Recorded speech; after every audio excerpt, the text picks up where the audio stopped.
Abrimos el capítulo 5 del Evangelio según Mateo en la sección todavía de la llamada Bienaventuranzas y leemos los versículos 10 al 12. El Señor dice: Bienaventurados los que padecen persecución por causa de la justicia, porque de ellos es el reino de los cielos. Bienaventurados sois cuando por mi causa os vituperen y os persigan y digan toda clase de mal contra vosotros mintiendo. Gozaos y alegraos, porque vuestro galardón es grande en los cielos, porque así persiguieron a los profetas que fueron antes de vosotros. Esta es una bienaventuranza doble, de las que cierran esa sección llamada de las bienaventuranzas de el Sermón de la Montaña.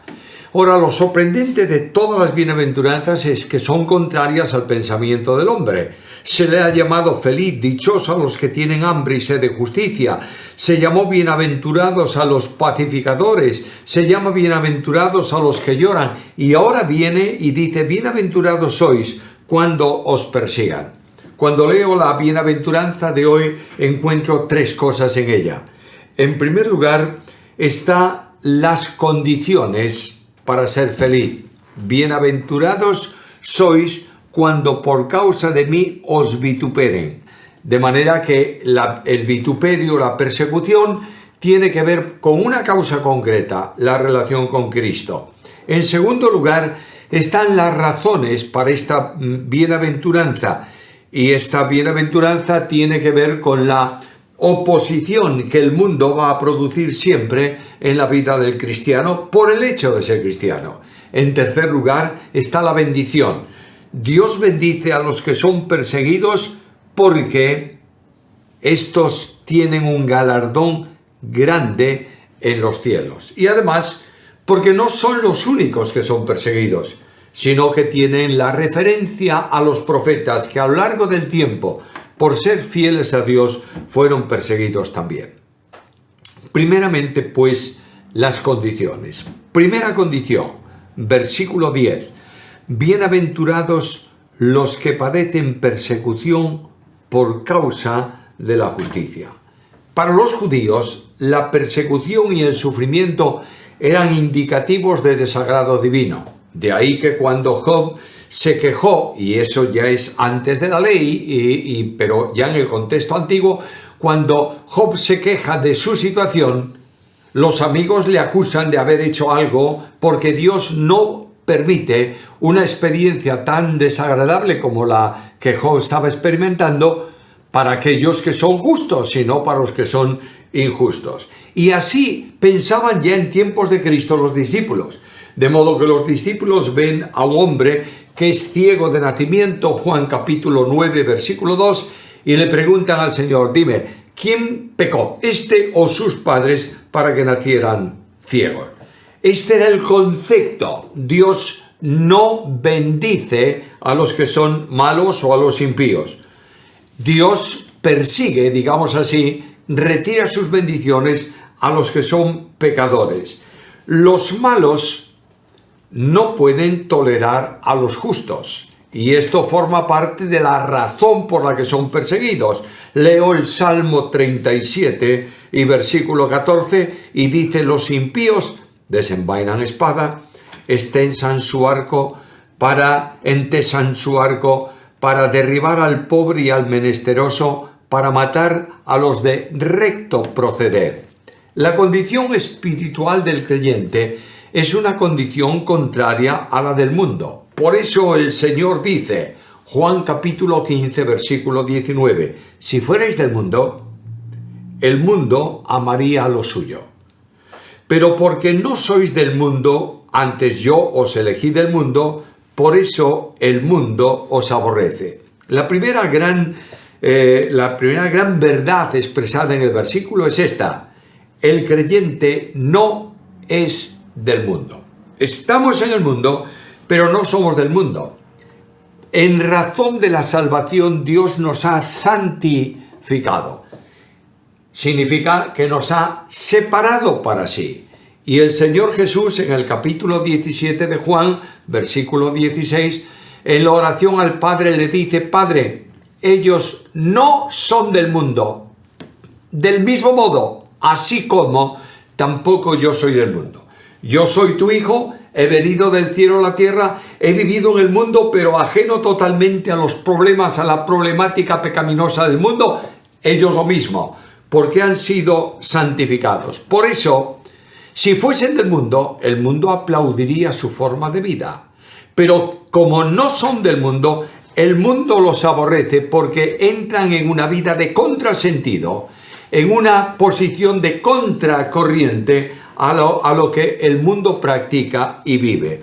El Señor advirtió del rechazo y del aborrecimiento del mundo como consecuencia de ser hijos de Dios. Así, la identificación con Cristo es, por tanto, la causa del rechazo del mundo.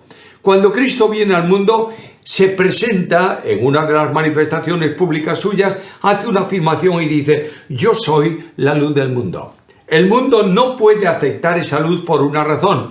Dice Juan que los hombres amaron más las tinieblas que la luz, es decir, amaron más una posición de oscuridad que la luz, que era Cristo mismo, por una razón, porque sus obras son malas. De manera que la luz de Dios en Cristo, la vida de Cristo, la referencia de Cristo, el ejemplo de Cristo, revelaba a los ojos de todos la condición pecaminosa del mundo de entonces. Y no solo la condición pecaminosa de aquellos que practican pecados perversos. No era solamente la manifestación pecaminosa que le gustaría especialmente a los fariseos, de los publicanos y de los pecadores que ellos llamaban.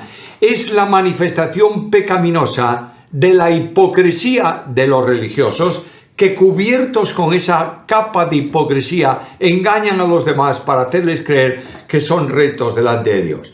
Por tanto, todos estos rechazan a Cristo. Cristo fue rechazado, es más, fue condenado a muerte, o por lo menos se determinó matarlo ya a principios del año segundo o a finales del año primero de su ministerio. El mundo no puede amar además a los que son mansos, que se doblegan a la voluntad de Dios, porque el orgullo propio de la naturaleza caída es contrario a la sujeción que el hombre debe al Creador. El gran rechazo de Dios por parte del mundo es su orgullo y arrogancia personal. No pueden tolerar, el mundo no puede tolerar y se levanta contra los que tienen deseo de justicia, porque el mundo es injusto por condición natural. No pueden amar a los misericordiosos, porque justamente la moral del mundo es contraria a la misericordia. No pueden amar a los que son santos, porque ellos son perversos. No pueden amar a los pacificadores, porque el mundo buscó la paz, pero no la puede encontrar a causa de su condición pecaminosa. Por tanto, el mundo no los puede soportar, y toda persecución que se levanta contra los creyentes es a causa de la identificación con Cristo. Juan capítulo 15, versículo 21.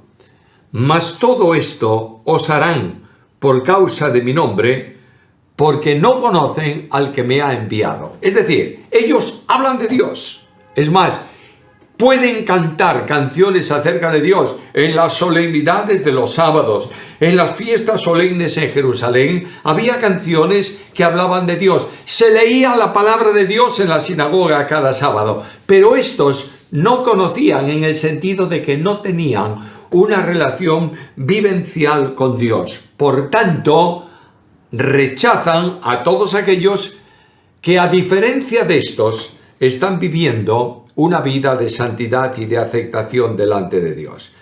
El mundo y los creyentes mundanos son los que causan aflicciones. Y alguien me dirá, ¿qué es esto de creyente mundano? Bueno, es un creyente que vive de acuerdo con el entorno del mundo. Yo sé que algunos van a decir que el que vive de acuerdo con el entorno del mundo no es un creyente. Bueno, es posible que si practica asiduamente el pecado sea una manifestación visible de una condición contraria a la voluntad de Dios. Nunca me atreveré, Dios no me lo permita, decir que esta persona no es salva porque está haciendo algo que a mi punto de vista no corresponde a un salvo. Estuve en cierta ocasión en una iglesia en la que un grupo bastante grande de personas asistieron a una conferencia un tanto pietista. De manera que cuando regresaron a su iglesia, comenzaron a ver al resto de la congregación. Este no debe ser salvo porque no viene a los cultos de oración. Este no debe ser salvo porque, fíjate, va a jugar al fútbol el domingo también. Este no debe ser salvo porque va al cine. Este no debe ser salvo porque viste de esta manera. No juzgues para no ser juzgado. Solo sabe Dios quién es salvo. Y muchas veces nosotros consideramos que el salvo es aquel que asiste a todos los cultos, que vive una vida de piedad, que se viste de una determinada manera, que da golpes en el pecho, que está en todas las reuniones, etcétera, etcétera. Pero la condición de esa persona puede ser que tenga un corazón que no sea capaz de amar a sus hermanos, y eso es pecado. Porque el que no ama a su hermano tampoco ama a Dios. El amor de Dios no se manifiesta en sus corazones.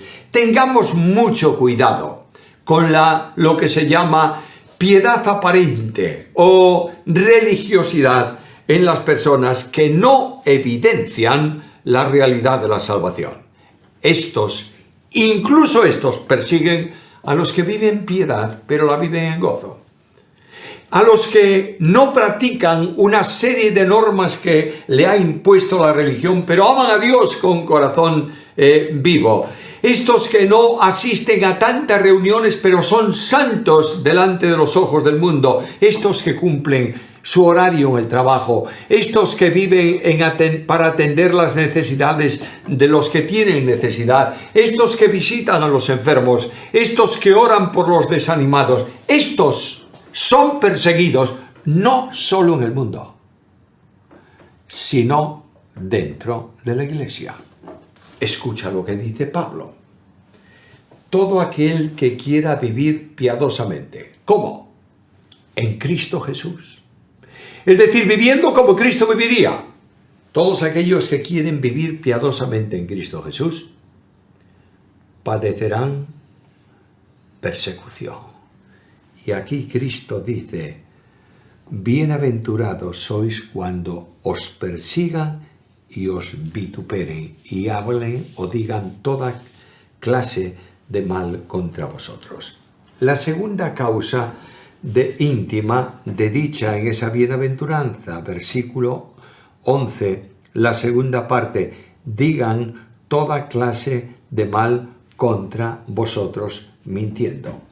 La persecución y la aflicción aquí no es por maldades que el creyente cometa, sino simplemente por la injusticia de aquellos que, siendo injustos, no quieren que el creyente viva la justicia de Dios.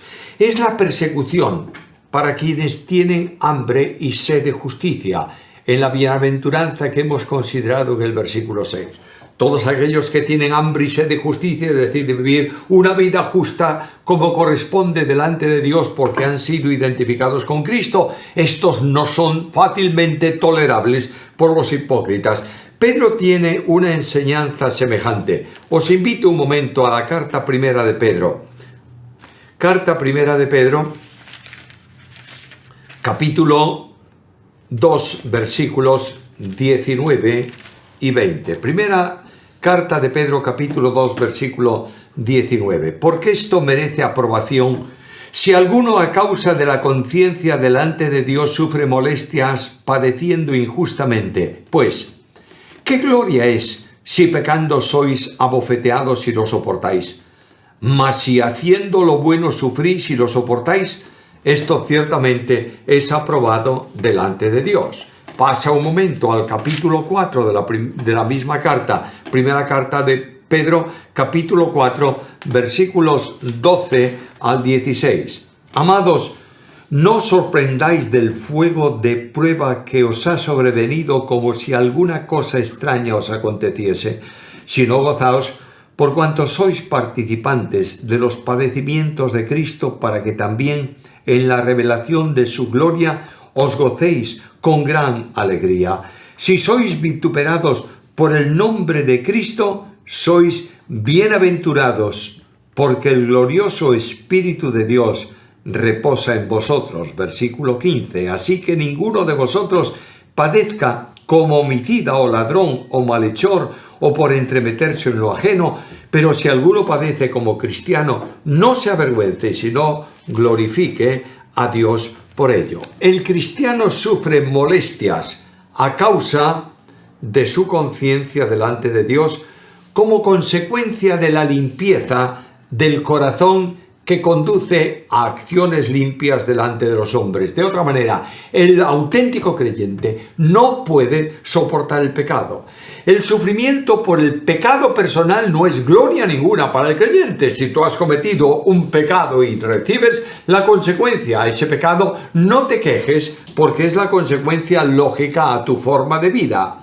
El sufrimiento injusto por hacer bien es una evidencia de la aprobación de Dios en la vida del creyente. Por eso, el fuego de la prueba puede ser muy intensa. Dice el apóstol Pedro, no os asombréis por el fuego de prueba que os ha sobrevenido. La prueba, la dificultad, la confrontación aparece en cualquier momento, yo diría sorpresivamente en la vida del creyente. Pero este sufrimiento permite al creyente la participación en los padecimientos de Cristo. Cuando Pablo escribe la carta a los Efesios en el capítulo 3 y en el versículo 10, habla precisamente de que a él le fue concedido por gracia no solo creer en Cristo, a él y a los creyentes, no solo os fue concedido que creáis en Cristo, sino también que padezcáis por él.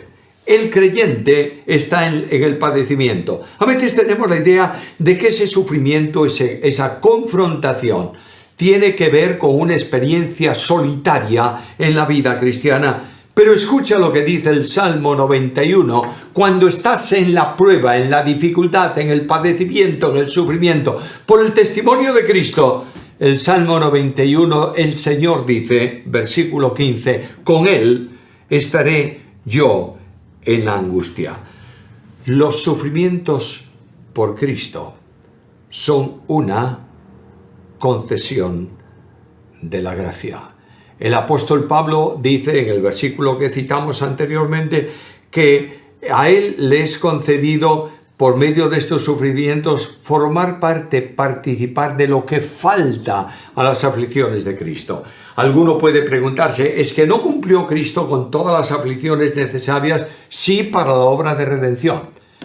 Pero a lo largo del proceso de historia de la Iglesia, no te olvides que la Iglesia es cuerpo de Cristo, el sufrimiento a ese cuerpo no se ha completado, no se completará hasta que sea llevado a la presencia del Señor.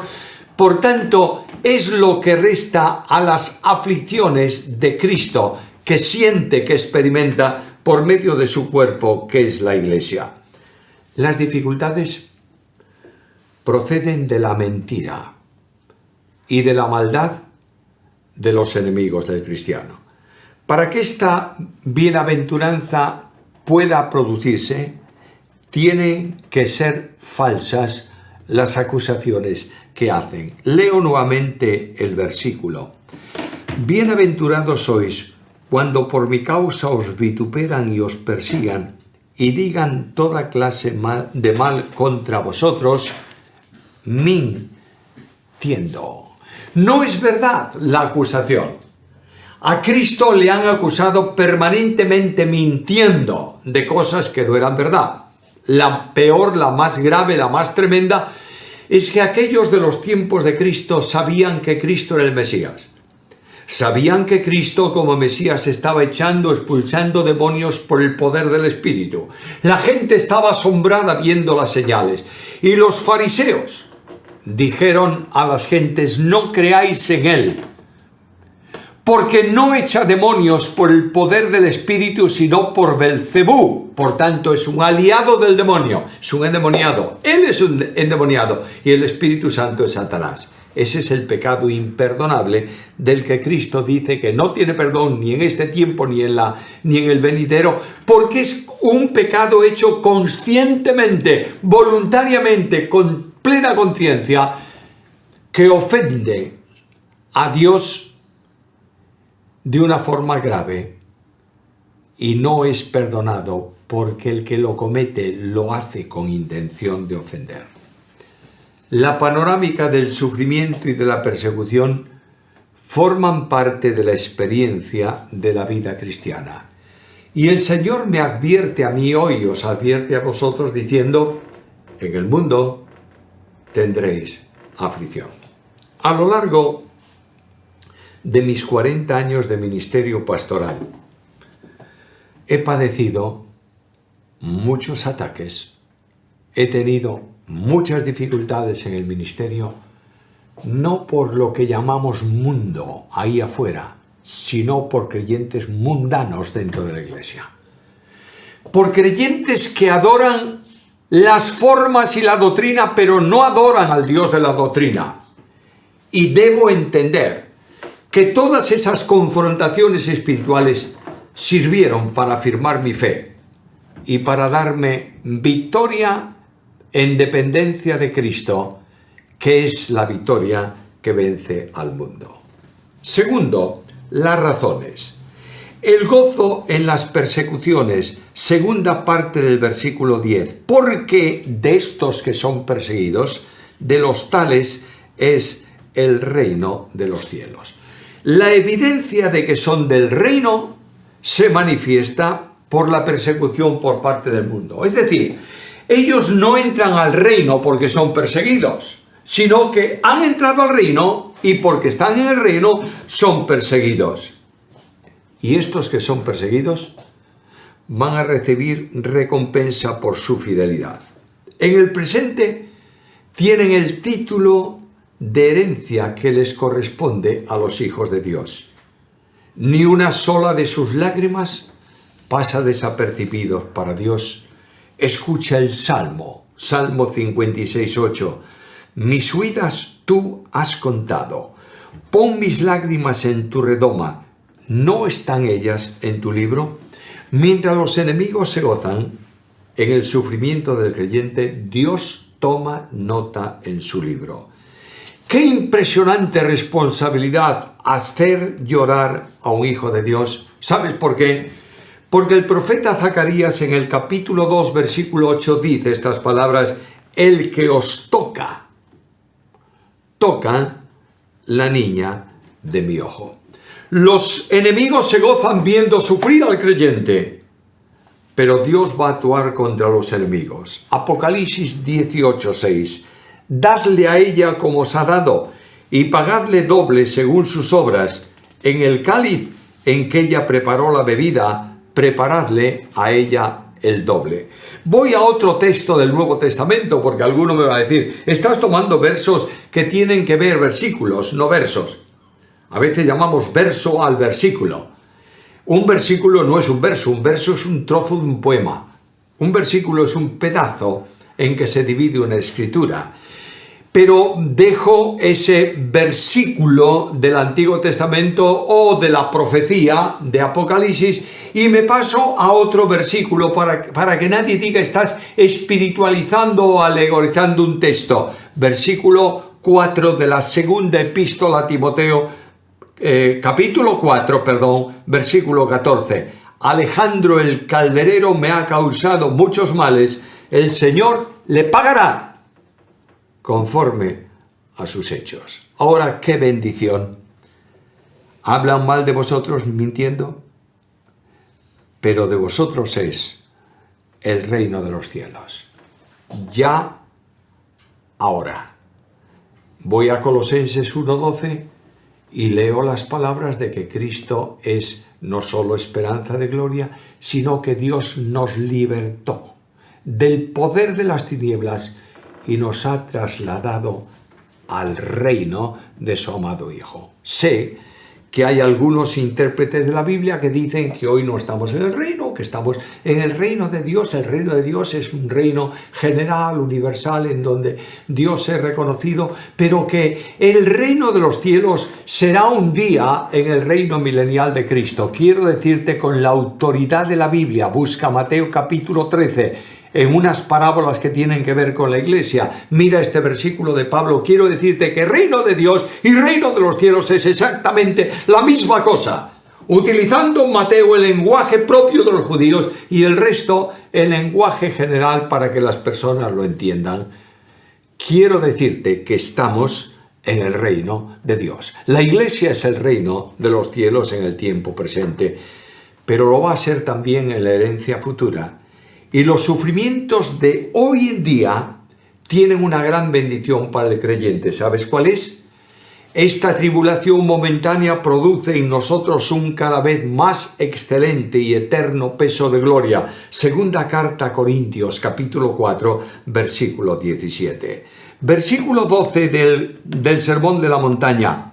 Gozaos y alegraos, porque vuestro galardón es grande en los cielos, porque así persiguieron a los profetas que fueron antes de vosotros. El galardón, lo que en el Nuevo Testamento se llaman las coronas, son para los vencedores. Santiago capítulo 1, versículo 12. Y el galardón será recibido en el día del Señor. Cuando el Señor venga, cuando se produzca el tribunal de Cristo, cada uno de nosotros recibiremos lo que haya merecido, digamos así, lo que haya sido probado de la obra hecha por Dios a través de nosotros aquí en la tierra. Las lágrimas y las pruebas serán enjugadas por la mano admirable y amorosa de Dios, y las lágrimas desaparecerán para siempre. Apocalipsis capítulo 21 y versículo 14. Durante el tiempo del sufrimiento no estamos solos, hay una gran compañía. Segunda parte de ese versículo 12. Porque así persiguieron a los profetas que fueron antes de vosotros. Nunca ocurrió que fuese perseguido el creyente en este tiempo y anteriormente no, sino que ha ocurrido siempre. Los profetas que vivieron una vida piadosa delante de Dios fueron perseguidos. Es suficiente con la lectura de lo que se llama la panoplia, los cuadros, los detalles de los héroes de la fe en Hebreos capítulo 11, en donde se describe personas que han pasado por sufrimientos, por tribulaciones. Algunos fueron aserrados, otros fueron vituperados, golpeados, oprimidos, y todos estos son ejemplo para nosotros en la carrera de la fe. Y dice algo importante Hebreos en el capítulo 11, versículo 38. El mundo no era digno de ellos. Tienes el ejemplo supremo de Jesús. Padeció sin razón. Acusado sin pecado. Muerto por envidia. Es verdad que corresponde al plan de Dios. Es verdad que estaba predestinado por Dios para que esto ocurriese de esta manera. Pero esto no justifica que no haya sido un atropello absoluto al bendito Hijo de Dios hasta que los hombres mataron al autor de la vida. Si fue así con Cristo, nosotros debemos entender qué va a ocurrir con nosotros. ¿Cuál es la bendición? Gozo en medio de las pruebas. Gozaos, alegraos, porque vuestro galardón es grande en los cielos. Cuando tú no tienes confianza ninguna en tus propias fuerzas, descansas en las manos de Dios. En medio del sufrimiento, la presencia de Dios se manifiesta en la vida del creyente. Y hay algo importante: la gracia que nos ha salvado es la gracia que nos sustenta. Y Santiago, refiriéndose a pruebas y a dificultades, dice algo que es muy importante para mí. Pero Él da mayor gracia. Es más, la Biblia afirma que Dios no va a dejar que seamos probados más allá de lo que podamos resistir, sino que junto con la prueba va a abrir la salida. Y no importa cuál sea el conflicto de la situación, el Señor está a nuestro lado permanentemente. Se cuenta la historia de un hombre que iba a quedar ciego. El oculista le dijo: solamente unos meses y quedarás totalmente ciego. Él aprendió, comenzó a estudiar la lectura por braille, esos puntos en papel que se tocan, se leen con la yema del dedo, y cuando él estaba pasando por ese tiempo, ese bache espiritual, y tenía un conflicto profundo, empezó a decir: tengo que ver cuál es la sensación cuando no hay luz. Y apagaba la luz de su despacho, se sentaba en su mesa y oraba. Un día, con la luz apagada, extendió su mano y allí en la mesa él había dejado unos pliegos de escrito en braille.